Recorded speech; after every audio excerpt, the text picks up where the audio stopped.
palonichining dadisi tugab ketibdi. Endi uning oldida dada to'g'riliq gap qilib sanmagan.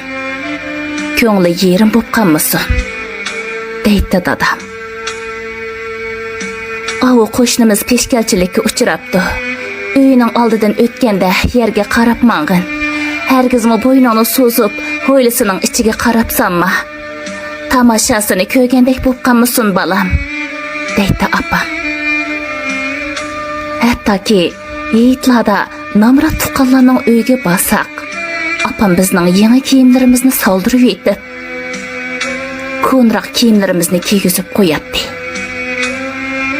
Ular yangi kiyim ololmagan bo'lsa, ko'ngli yerim bo'lib qolmasin, deydi apam. U vaqtlarda men dadam apamlarga ochiqlab, ideyasi bekli qatmal deb o'ylab ekanman.